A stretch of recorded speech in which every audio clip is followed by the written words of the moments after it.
Democrats allege that President Trump colluding with Russia stole the 2016 election. According to a new public opinion poll, most Republicans think the Mueller probe is a witch hunt, perhaps because President Obama installed a mole on the Trump campaign. The beautiful game wraps up in Russia as the real beautiful game of politics kicks off in Helsinki at the Trump-Putin summit. We will analyze. Then Brits try to nix Brexit, and Ariana Grande proves Pat Robertson right on feminism and witchcraft. I'm Michael Knowles, and this is The Michael Knowles Show.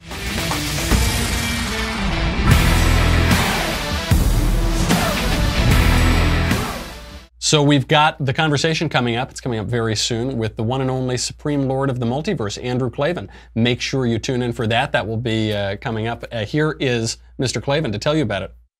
Hey there, fellow Klavan fans. If you're like me, I know you're incredibly excited to find out what I'm going to say in a new episode of The Conversation on Tuesday, July 17th at 5:30 p.m. Eastern.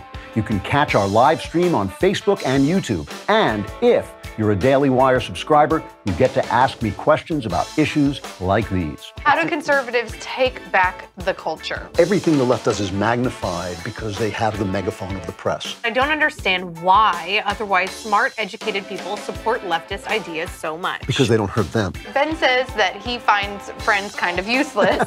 I find friends to be one of the great consolations of life. So, subscribe now, and you can ask me live questions on Tuesday, July 17th at 5:30 p.m. Eastern. Join the conversation. Can't wait for that. Also, you know, we've got to turn to our sister network, Daily Wire 2, pretty soon, to Jeremy the God King Boring. But before we do that, got to make a little money, honey. Well, you know, look, you look at my face, you say, how do you have such baby soft, supple skin, Michael? Well, the answer is Dollar Shave Club. That's how. The best razor that I've ever used in my life, and all of DSC's portfolio of products are really good. Dollar Shave Club delivers everything you need to look, feel, and smell your best. It has everything you need to get ready in the bathroom, any aspect of your body. So obviously you're shaving, they have really good stuff. They have that wonderful Dr. Carver's shave butter that works really well. They've got shampoo, they've got conditioner, they've got body wash. But I do have to talk about, look, we've been very European recently. All of Americans loving soccer, watching the World Cup. Well, you know, one thing Europeans do, they have that bidet. You know, they really take their hygiene very seriously from head to toe, and Dollar Shave Club offers you a similar thing in One Wipe Charlies. So make sure you get those One Wipe Charlies. If you're once you sit down, you know, you tune into the beautiful game, you're going to want to make sure you use your One Wipe Charlies too. It is really good. All jokes aside, Dollar Shave Club, it is the best razor I've ever used. I used it just this morning. I use it all the time.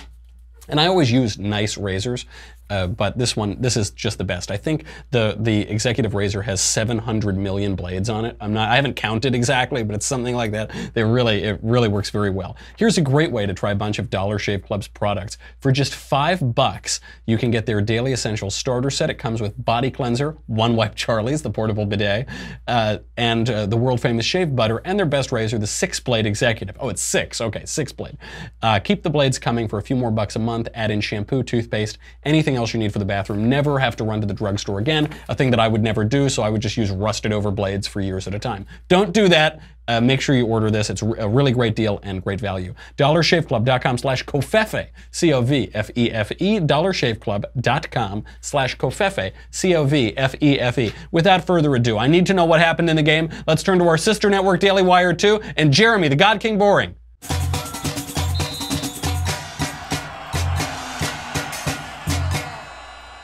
Yoga is a pagan sex ritual, Michael.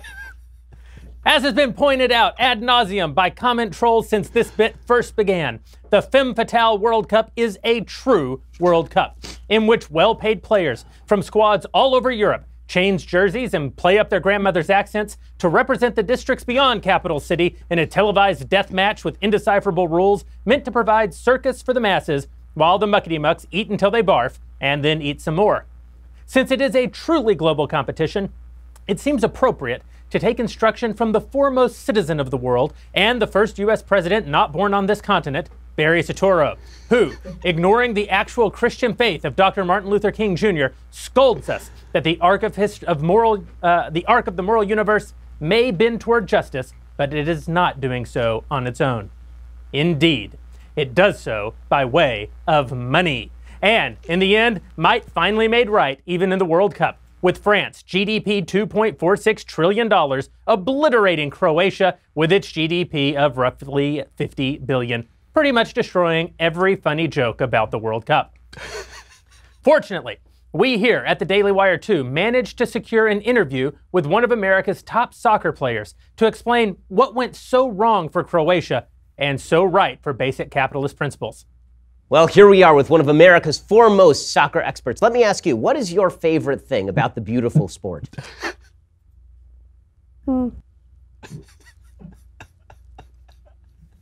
What did you make of Giroud's performance in the World Cup?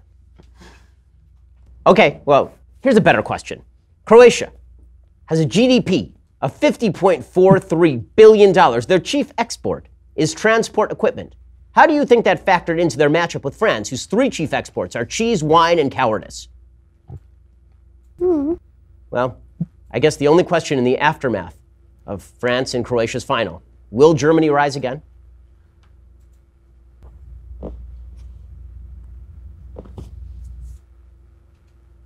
That's all the time we have.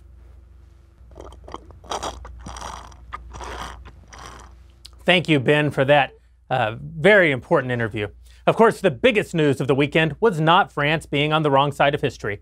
It was FIFA's bold and courageous decision to stand up to the patriarchy by no longer giving women any screen time whatsoever at future World Cup matches.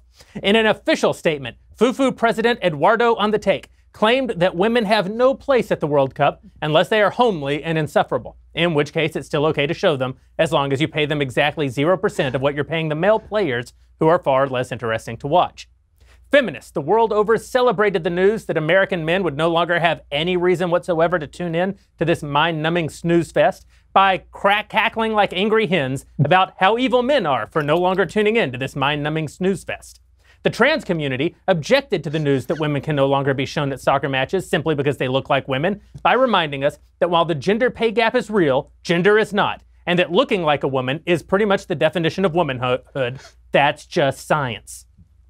U.S. President Donald Trump responded to the announcement that hot babes would no longer get airtime at the World Cup by pulling America out of hosting the games in 2026, calling America's traditional allies losers, and asking Republican superdonor Elliot Broidy for the number of that playmate he definitely didn't have sex with. And that's all the news for the 2018 World Cup. I want to give a special thanks to Twitter handle StrangelandElf for being lovely in every way and for not flying to Los Angeles and killing us before today's broadcast. And to the 6 or 7 people who actually thought this bit was funny. Soccer truly sucks, and Germany will rise again. Michael, yoga is a pagan sex ritual. Back to you.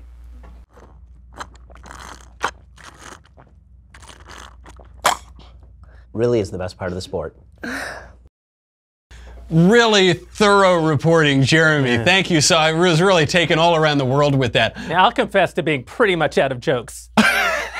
But that doesn't mean we're going to stop the segment. Oh, God, no. No, absolutely not. That would never hold that against us. I do have to wonder, though. So France won the World Cup. Is this not the great triumph of this segment that we've done now for weeks? Can a sport be a sport if France can win it? That's a fair point. You know, I always feel bad for our friends, the French. I mean, after all, they did help us win the American Revolution. That was the last war in which they showed heroism, bravery, backbone, spine.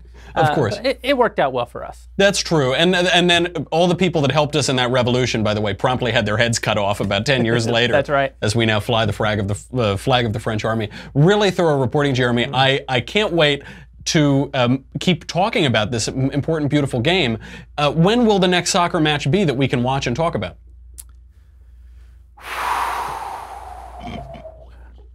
I'm going to have to be just plainly honest with you, Michael.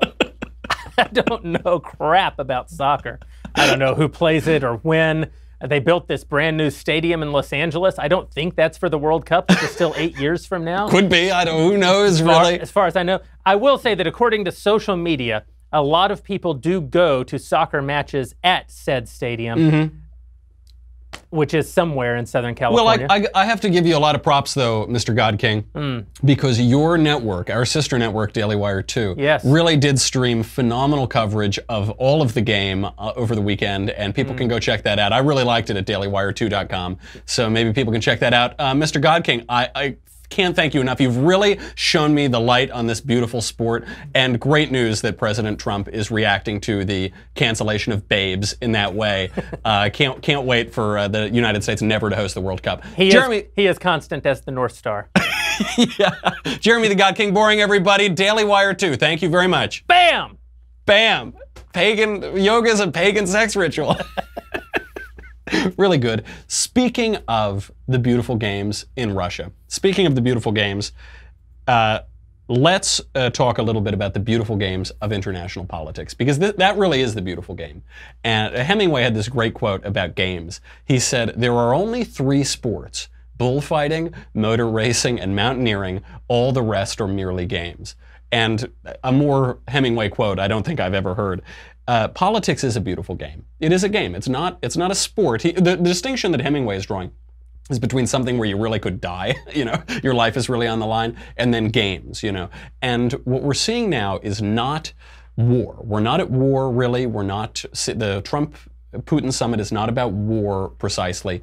The Trump Mueller probe is not about war. The Democrats and Republicans are not at war. We're in games, and politics is a high-stakes game, but it is a game. And everything you've been hearing over the past few weeks, the Mueller indictments, the curiously timed Mueller indictments, all the way up to the Trump arrival in the United Kingdom, all the way to Trump meeting with Putin in Helsinki, it's all about games. And what is the thesis of the game?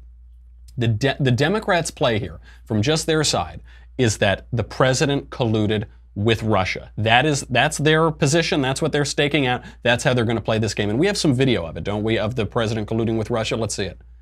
My last election, yeah. After my election, I have more flexibility. Yeah. I understand. I trust this Vladimir and No. Not when President Obama said that he was going to mislead the American people when he promised that to the head of Russia on camera. He thought he was having a private conversation. I'm talking about the other time that the president colluded with Russia. You warned us about this, and you said there's about $145 million in kickbacks to the Clinton Foundation total?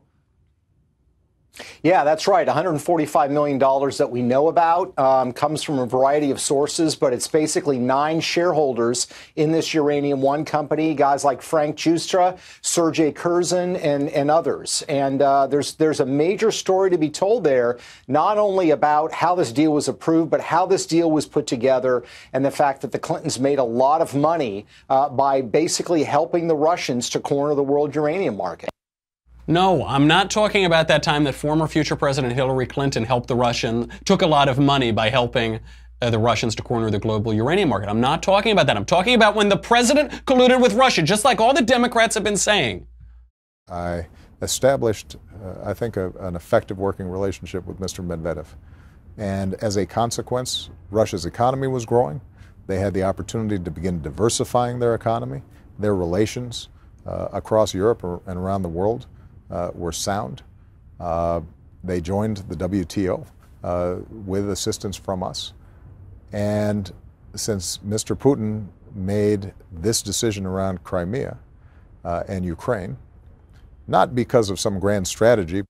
Governor Romney, I'm glad that you recognize that al-Qaeda is a threat, because a few months ago, when you were asked what's the biggest geopolitical threat facing America, you said Russia.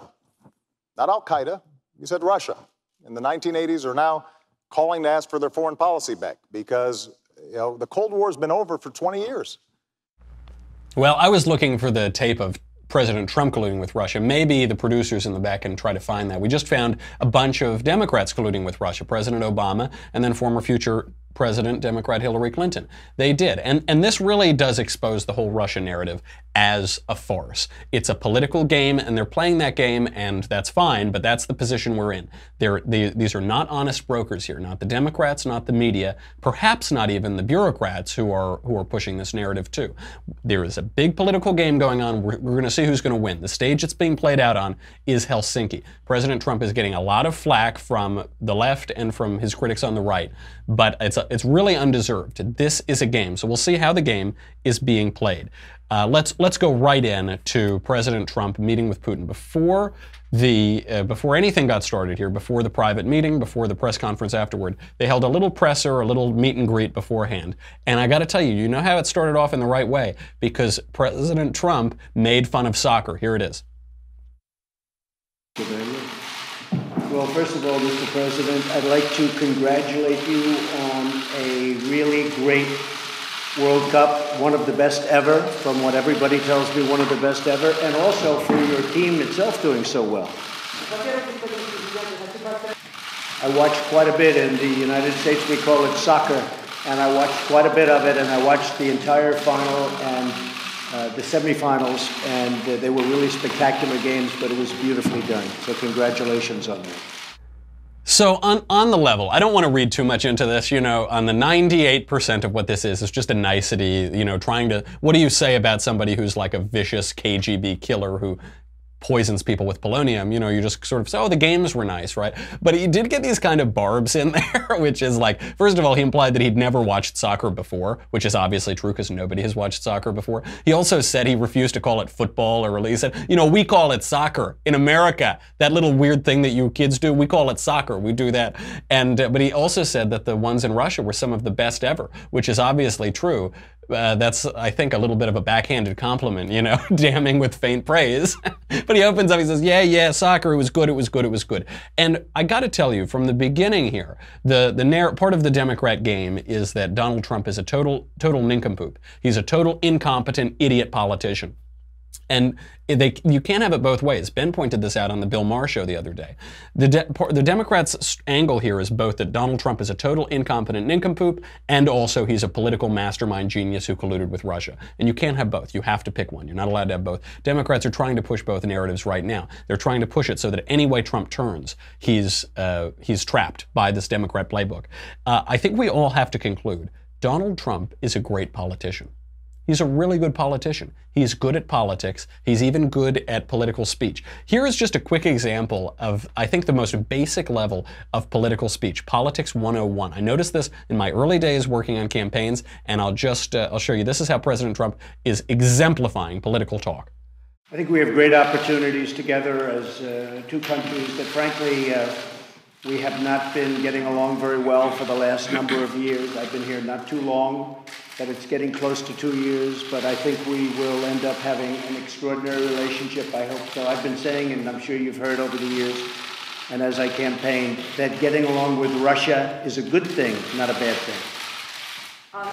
And I really think the world wants to see us get along. We are the two great nuclear powers. We have 90% of the nuclear, and that's not a good thing, it's a bad thing. And I think we hopefully can do something about that, because it's not a positive force, it's a negative force. So we'll be talking about that, among other things. You see that? It's a this thing, not a this thing. This is political speech 101. And it plays out differently with different people, because in order to affect a political agenda, you need to throw issues into stark light. Now, what kind of mealy-mouthed people do, what Barack Obama likes to do sometimes when he's being called out for not dealing properly with Russia or whatever, is he says, well, it's very complicated, it's very nuanced, it's really, and you can't say do. Okay. When you're trying to obfuscate, that's what you do. When you want to call things into stark light and achieve something politically, you say it's this, not this. It's black and white. And what dishonest politicians do, by the way, is whenever they say that, whenever they use that phrase, like, I want to lower your taxes, not raise your taxes, whatever they say after not is what they really want to do. So that's what like slimy politicians do. It's like, look, I want to help alleviate poverty, not just help out the rich. Right, and it's always just the last one. And but Donald Trump is an honest politician. He's honest to a fault. I think his critics on the right and the left both say this. They say he's too clear in what he says. I say I'm going to cut taxes, he cuts taxes. He says he's going to appoint an originalist, he appoints an originalist. He says he's going to try to work things out with Putin, he tries to work things out with Putin. He says he's going to destroy ISIS militarily, he destroys ISIS militarily. He's really honest. He's got a good record on keeping his promises. This is something new. It's why people don't really understand Donald Trump that well, is because what he says he's going to give you is what he actually gives you. The press conference then afterward is being pilloried. They're saying John McCain sent out this blistering statement, John McCain pulls no punches, as though John McCain ever pulled a punch. He's always criticizing the president. He has a penchant for criticizing people in his own party, and he's always issuing grandiose statements. He says, it's the worst press moment ever in the history of the presidency. In my lifetime, it's terrible. Wah, wah, wah, right? Okay. Was the press conference perfect? No, I don't think anybody says it was perfect. Broadly, though, it's good. And President Trump really achieved something important here, which is forget about the Putin thing. It doesn't really matter. They had their private meeting, and the United States is going to pursue its interest. Russia is going to pursue its interest. We'll see if we can get along. Probably we can't, but maybe we can. The achievement that President Trump had in this press conference is he fended off the Democrat attacks, and he fended off their game strategy. The Democrat game strategy is to put him in a corner such that anything he does is a loss for Trump. If he hits Putin, it's a loss. If he plays soft with Putin, it's a loss. That's what they were trying to do. He fended that off very well. Here's just a little bit from the press conference. The disagreements between our two countries are well known, and President Putin and I discussed them at length today. But if we're going to solve many of the problems facing our world, then we're going to have to find ways to cooperate in pursuit of shared interests. They also did trade some barbs. You had to be watching this closely. But they did trade some barbs here. President Trump called Putin a global competitor. They said, do you really think he's a competitor? Some of the Russian journalists said, do you really think he's a competitor? He says, yeah, absolutely he's a competitor. And we're going to compete for oil, giving oil to Europe. Right now, Europe is buying a lot of oil from Russia, and I want to stop that, and I want them to buy more from the United States because we're the largest oil producer in the world. We're number one. We're number one. This is a pretty strong statement from Trump. Putin got in a dig about Israel. Putin said, this is actually a concession to Israel, said they're going to go back, Syria needs to go back to the ceasefire from, I think, 1974 and, basically ensure Israeli peace and security.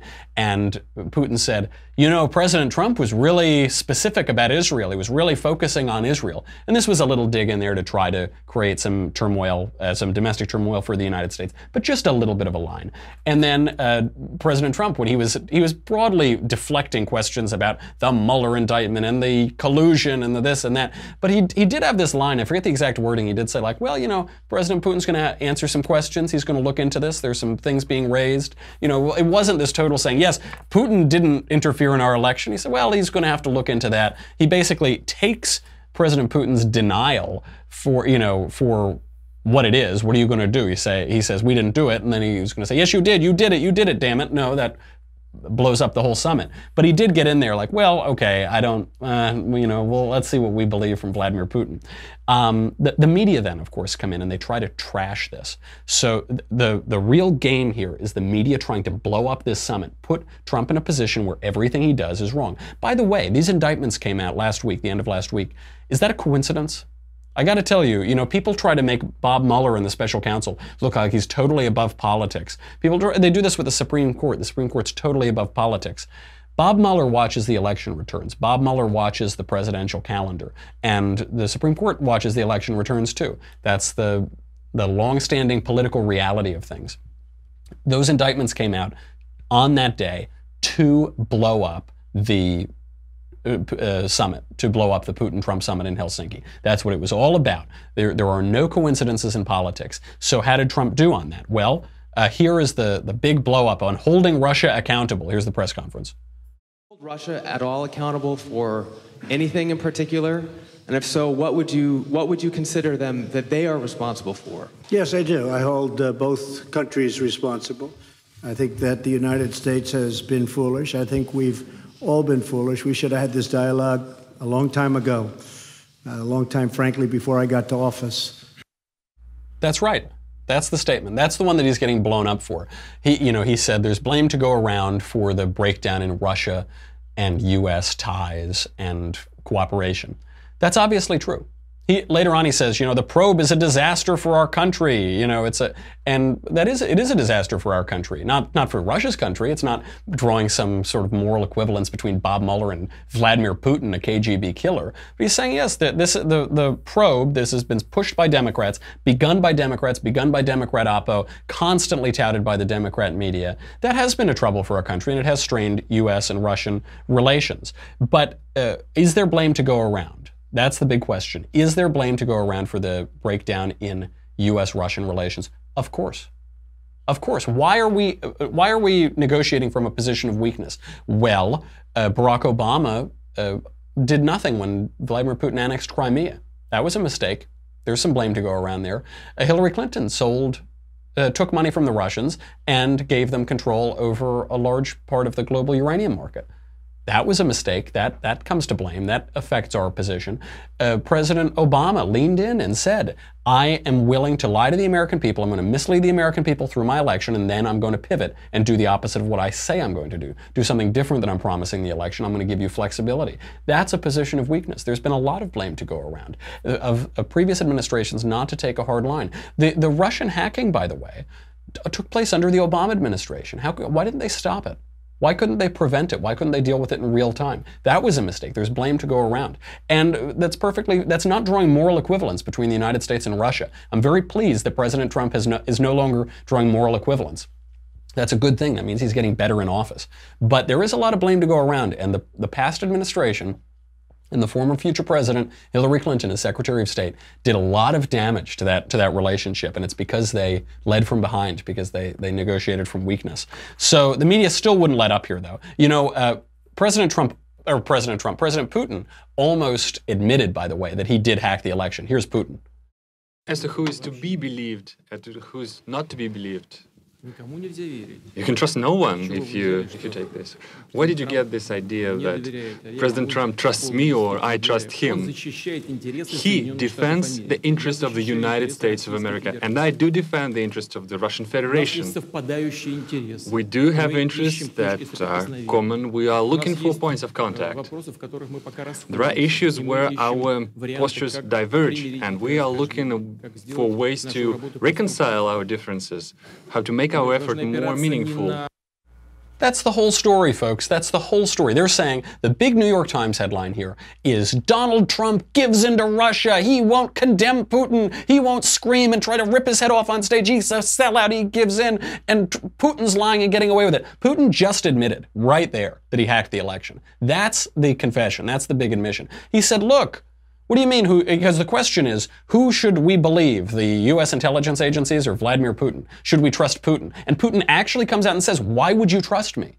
Why are you trusting? I don't trust Trump. Trump doesn't trust me. He's coming out. This is the whole story, because President Trump defends American interests and Putin defends the Russian interests. That's the admission right there, but that won't be reported on, will it? Because you never wonder with the Democrats if it's malice or idiocy, but either they're very obtuse or they just didn't understand what Vladimir Putin is saying there. The media still wouldn't let up. Here they're begging him. They're saying, "Come on, Trump, blow up the whole summit. Tell Putin off. Do it, do it, do it." Here they are. Would you now, with the whole world watching, tell President Putin? Would you denounce what happened in 2016, and would you warn him to never do it again? All I can do is ask the question. All I can do is ask the question. Yeah, that's right. That's it. Obviously. What do you want me to do? I mean, Trump is sitting there like, are you an idiot? What is to be gained? What is to be gained from Trump going on stage and saying, you tried to spy on our election and interfere with us, and then they say, okay, well, there goes the summit. Why did we have the summit at all? I mean, the Mueller indictments coming out when they did was to stop the summit. They don't want the summit to happen. But what's to be gained from that? Does anybody on earth really believe that Russia didn't try to interfere in our elections? Russia's been trying to interfere in our elections since 1917.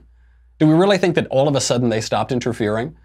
In the 1970s, 1980s, you had Ted Kennedy trying to collude with the Russians to help his presidential election. You had Henry Kissinger was talking to the Russians, obviously. The notion that they're not interfering in our elections and that we don't have strategic interests to spy on the Russians is absurd, of course. Everybody spies on each other. That's just the way it is. They got a good one this time. Sad, you know. But what Does that mean that we shouldn't have any diplomacy now? Because a nation is spying on us, because a nation is aggressive, because a nation's trying to interfere in our elections, and we're interfering in other elections, and we're spying on other people, perhaps? That means that we shouldn't have diplomacy? That's absurd. And they wouldn't believe it. If this were a Democrat president, they would absolutely be saying, great, finally, diplomacy's winning. It's just a political game. And this is why you shouldn't get too riled up about this, folks, if you're on the left or the right. This is a game that is being played out by the Democrat Party and the Republican Party. Ironically here, the New York Times is actually commending Donald Trump. And they're commending him because they can't ignore it anymore. On this foreign trip, the headline from the New York Times is, Trump got from NATO everything Obama ever asked for. It shows the game for what it is. Because if Barack Obama were doing these things, they would be cheering. The Democrat Party wants to put Donald Trump in a position where if he is too nice to Putin or he's diplomatic with Putin, then it's evidence that he colluded, even though we've seen no evidence that there was any campaign collusion. And what they're trying to do is back him into a corner where he has to be extremely aggressive with Putin, which will hamper his agenda to try to first of all, bring the nations closer together and to cooperate where they can. Either way, it's a lose-lose for Trump. Trump's not going to do that. That's a big win. That's a big win. And, here's the New York Times. Now that the smoke is cleared from the NATO summit meeting, the most tangible result is apparent. President Trump advanced President Barack Obama's initiative to keep the allies on track to shoulder a more equitable share of NATO's costs. Mr. Trump even signed on to a tough statement directed at Russia. For once, he saw eye to eye with his predecessor. Yet whether Mr. Trump himself is clear about the strategy he's pursuing or whether he in fact has one remains mysterious. Of course, they've got to get their knock and Trump is an idiot, right? That's from the New York Times. But on actually what he's getting, it seems that he's getting the right things. Barack Obama sent campaign advisors to try to interfere in the Israeli election and kick out Bibi Netanyahu. We didn't hear anything about this because this is a political game. And I think, fortunately, was this a clear win for President Trump and the administration? Was this a clear, he knocked it out of the park? Maybe not, but he won and he fought back, we should not be criticizing him for that, because to do that is to deny the actual stakes of this game and to deny the reality of it. By the way, this brings us to the Brexit. So we all remember Brexit. Oh gosh, do we have time? I really want to get to these indictments. We just have too much today. All right, I'm gonna analyze the indictments tomorrow. But broadly speaking, I read through all of those Mueller indictments, those politically timed Mueller indictments, and what they show is that what the Democrats are trying to show is that President Trump called out and he said, hey, Russia, if you find the emails, let us know. And then they started hacking. That's not true. What the indictments show us very clearly is that the hacking started way beforehand. It started in March. President Trump didn't make those comments until the late spring and summer. That started in March. They spearphished, they started hacking, they were hacking for a very long time. CNN says, Trump asked Russian to get Clinton emails, they immediately started trying. Just not true. All of this ultimate game is about overturning a democratic election. You're seeing this in the Brexit. Before we go, and then I'll analyze Ariana Grande. Right now, there is a campaign. You remember the Brexit, when the UK is supposed to leave the European Union? You might not remember it because it hasn't happened yet. And the reason it hasn't happened is because, just like the left in America is playing their game, the left in the UK is also playing this game to undermine a democratic election. There was a referendum campaign. The British people said, we want to leave the EU. So what has George Soros done? He's announced a push for a new referendum. They say we need a new referendum. Why? Because the first referendum didn't go his way, didn't go their way. He said, quote, ultimately it's up to the British people to decide what they want to do. It would be better, however, if they came to a decision sooner rather than later. That's the goal of the initiative, which I call Best for Britain. It's what I support. They already decided. They already had their voices heard. They just didn't give you the answer that you wanted. So now you got to do it again. They do this again and again. This pro-EU member of parliament, Justine Greening, wants a new vote. And what the left wants to do, they want to keep voting. They want to keep counting until they get their answer. The election results come in and the numbers aren't in their favor. Just keep counting. Keep on counting right away. It's anti-democratic. It's being played out through the Mueller probe. It's being played out through the mainstream media. It's being played out on the global stage in Helsinki. It's being played out at the Brexit. We shouldn't fall for it. You have to know the rules of the game if you're going to win the game. And denying the game that's being played is not the way to do it. It's a beautiful game, politics, but you got to look at it with pretty clear eyes. And what we've got here is basically a win. At least in this round, we've still got a win, and it's much more beautiful and entertaining and important than soccer. We've got to get to Ariana Grande. We're running late today, folks. Go to dailywire.com right now. If you're already a subscriber, thank you. You help us keep the lights on. You keep Covfefe in my cup. If you're not, go. It's $10 a month, $100 for an annual membership. You got me, The Andrew Klavan Show, The Ben Shapiro Show. You get to ask questions in the mailbag. Look, if you're saying, I just get the updates on YouTube, and that's great, and I'll watch it on YouTube, they're colluding against you, pal. You got to go over there right now. YouTube is trying to shut us down. And even if you've subscribed, you might not get notifications that we're on. So you got to go and you got to ring the bell. You got to click the little bell on YouTube, and then you'll start getting notifications again until they find some other way to try to kill us. So go to dailywire.com, because again, as none of that matters, this is what matters. The Leftist Tears tumbler. This is like a nice tastes like a mixture of borscht and vodka. It's really good this time. I call it the Helsinki vintage. Go to dailywire.com. We'll be right back to explain how Ariana Grande is a witch.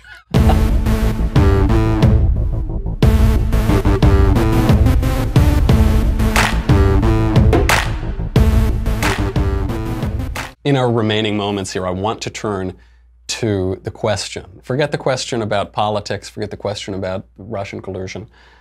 Is God a woman? That's what Ariana Grande is alleging. If you haven't seen her new music video, here's just a clip and we will analyze it.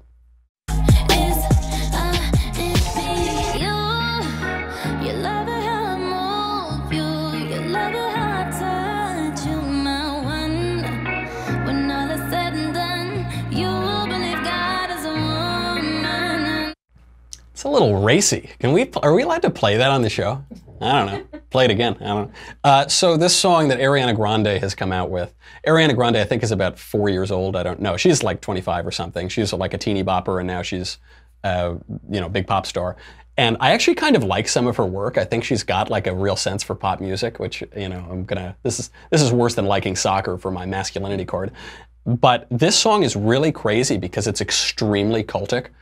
So God is a woman. Obviously, it's a very provocative statement. Also not true. And you see all of this imagery throughout the music video. People are saying it's so weird, they don't get it. You get this weird like flame thing and a bunch of screaming groundhogs and Ariana Grande sort of caressing in a sensuous way a storm system moving over the globe. What does it all mean? What does she mean by God as a woman? Where does this come from? It's really, really cultic.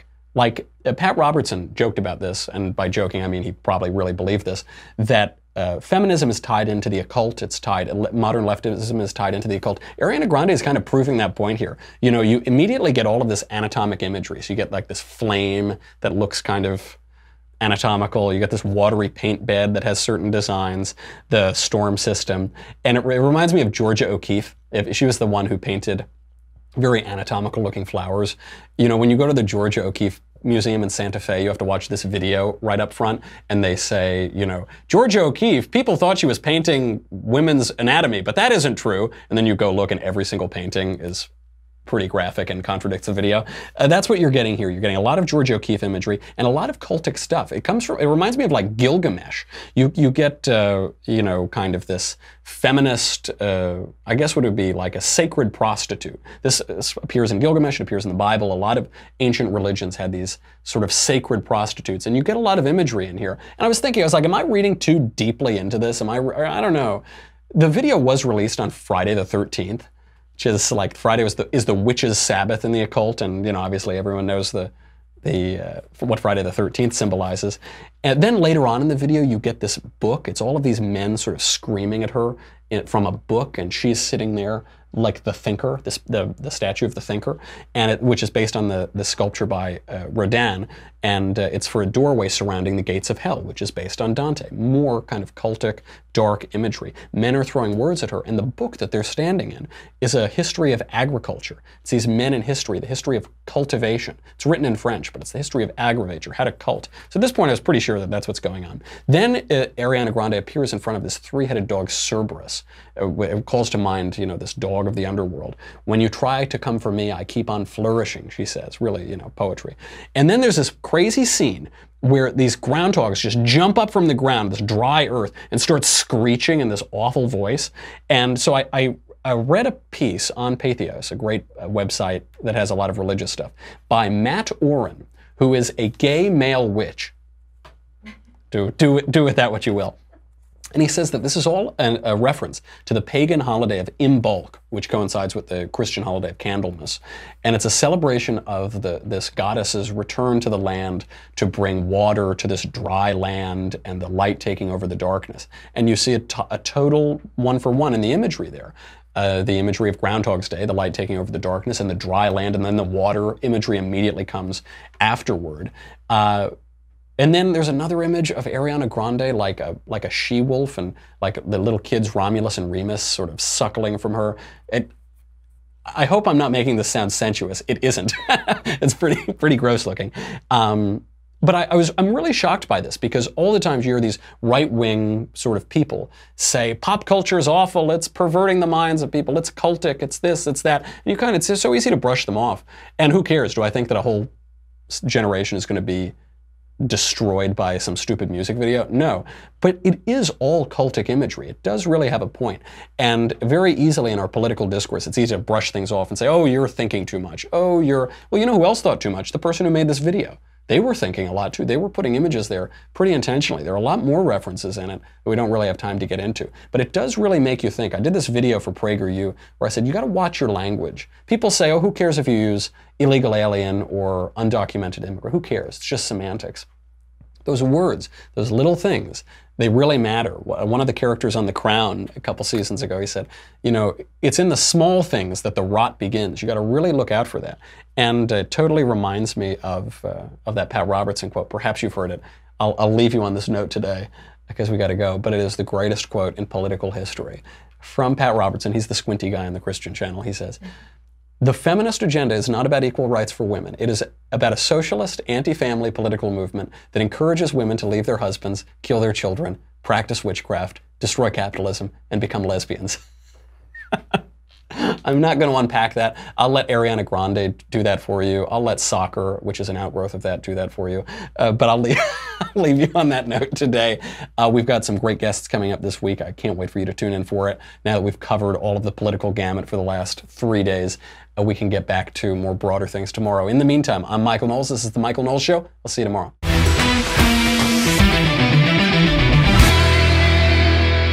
The Michael Knowles Show is produced by Senia Villarreal. Executive producer, Jeremy Boring. Senior producer, Jonathan Hay. Our supervising producer, Mathis Glover. And our technical producer is Austin Stevens. Edited by Jim Nickel. Audio is mixed by Mike Coromina. Hair and makeup is by Jesua Olvera. The Michael Knowles Show is a Daily Wire Forward Publishing production. Copyright Forward Publishing 2018.